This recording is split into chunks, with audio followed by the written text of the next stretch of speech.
Scoop, Mickens, Tyler, and Jalen? Absolutely. All of them have started, and all of them will start.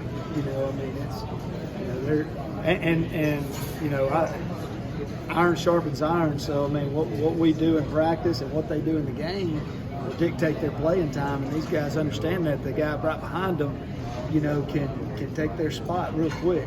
So, you know, with that being said, these guys also are extremely good team players, and they're going to pull for each other and as we build that depth and build that starting unit. How do you get Sherrod Coble more into the mix? I mean, he's going to fit right in. I mean, you know, the biggest thing with him was really just learning the defense. Extremely athletic, can run, he's physical, can hit. So, I mean, he's going to play a lot this year. You know, he's earned it with what he's done in the spring, and then what he's done this summer in the weight room, getting his body right. So he's going to help us. What about Khalil Barnes? What did you see out of him this spring? Same thing you saw. I mean, he was amazing in the spring. You know, I saw playmaker. You know, if you go back and you watch that spring game, he had a huge PBU, huge hit, and a game-winning interception, you know, to win the game. So I see the sky's the limit with him. You know, high school, he played both ways, but mostly was just used to play man-to-man on the best wide receiver that the other team had. So for me coming in, it was, okay, can he understand defense, understand scheme and how it works? And the answer to that is yes. You know, he was coached very well by Tyler Arnett at North Oconee, and he came right in. He was ready to play. I think the thing I like about Khalil is his eagerness to learn. You know, just getting in the film room and really learning the defense and what to do. And but he can run, change direction, and he's physical. He's 200-pound safety. He can play the nickel, safety. I mean, he can do a lot. How big is it going to be for Andrew this year to just focus on being a safety? I think it's going to be great for Andrew. You know, I think we probably put too much on him last year. Not to mention he just dealt with injury after injury. You know, had an awkward fall in a scout team drill where he dislocated his elbow and had to wear that elbow guard, that elbow brace the whole season. I mean, you know, when you're trying to play man-to-man on guys, that's a big hindrance. And I think it affected his confidence. And then coming back into spring, you know, playing one position mainly really helped him to focus in on that, what to do, and the ins and outs of that position. I think it's going to be big to answer your question. It's going to be big. Jalen's a guy that really a lot of people didn't know about heading into last year. What do you see is the big key for him to take another step forward this year? You know, steady wins the race. I mean, that's kind of been Jalen's story, and he is a true Clemson man. And in this crazy world, college football world that we live in, you know, this kid is about the right stuff. And you know, really his first year, you know, he started some games the year before, but really his first year to be the guy. And I think his confidence level and experience level is really going to shine. He's going to have a big year, breakout year this year, just because of who he is and the work ethic and the experience that he's had going into this season. I'm excited for him. I'm sorry. Kind of like that with RJ. A guy who probably, if he's anywhere else, he's starting, maybe All-American candidate, and he's staying at Clemson. What's that about his character and how he wants to get better and stay here? Well, number one, RJ, he's, you know, unbelievable player, unbelievable character, like you said, but he's a playmaker. And when he's in the game, you know, things happen. You know, he makes interceptions. He's just always around the ball. So, you know, he's going to be a starter. He'll be in that starting rotation, just like he was last year. I mean, he started 7 games last year. There were 2 games he was unavailable that he couldn't start, but you know, he's started a lot of games here for Clemson. If you go back 2 years ago, we got on the bus. Tyler got sick. He couldn't go to the Louisville game, and RJ ends up having to start that game at the dime position. And if you go back to the goal line stand that we had, he made 3 of the 4 plays on the goal line. The guy's just a winner and a playmaker, and you know, having him on the field, man, I have an extreme comfort level with him. And the thing about RJ, he's really, really smart. He could play anywhere,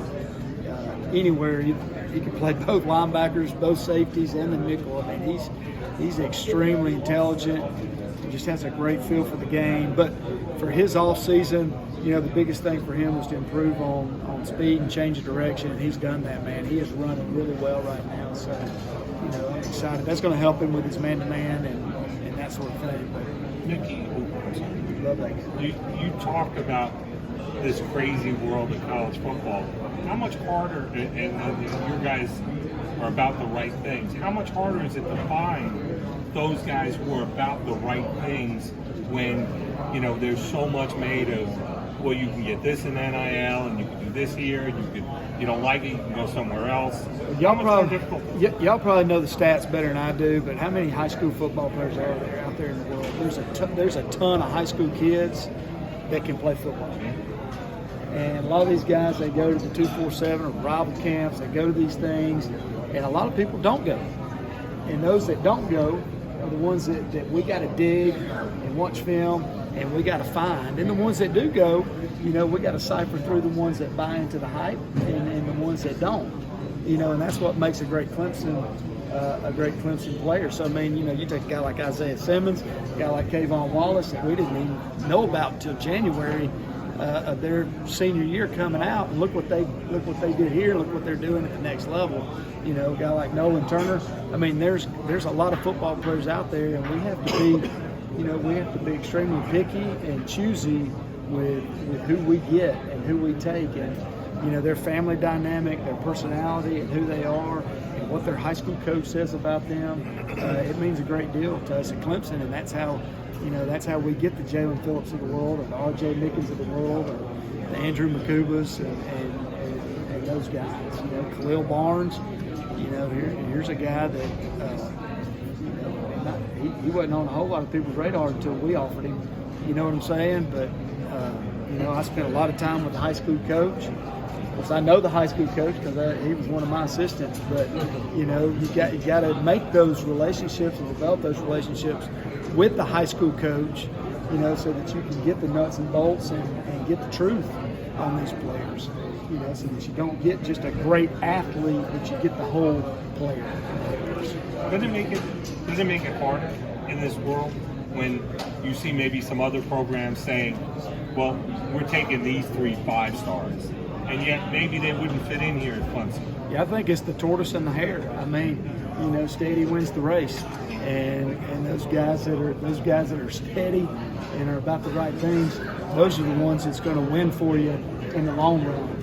The short term don't equal the long term, and it is, Hebrews 12:1-2 talks about let us run the race with endurance, and that's, it's football is a marathon.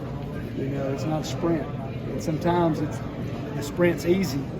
Sometimes, but if you want to win and you want to have a successful program like Dabo has built here, then you got to be for the long term, and you got to get the right people, and that's why we don't offer until guys are into their junior year, because we want the right people and the right fit. We want a guy that's willing to come to camp and prove himself. That's important. Tyler Venables, after the Orange Bowl, I asked him, knowing he dealt with a lot of injuries, I said, are you coming back? And he kind of looked at me and said, what else am I going to do? What's it like to have a football lifer, a coach back there for you? I love it. We talk about football players having a dog mentality. I mean, that's who Tyler Venables is. He's got a dog-like mentality. He brings intensity, just like his dad.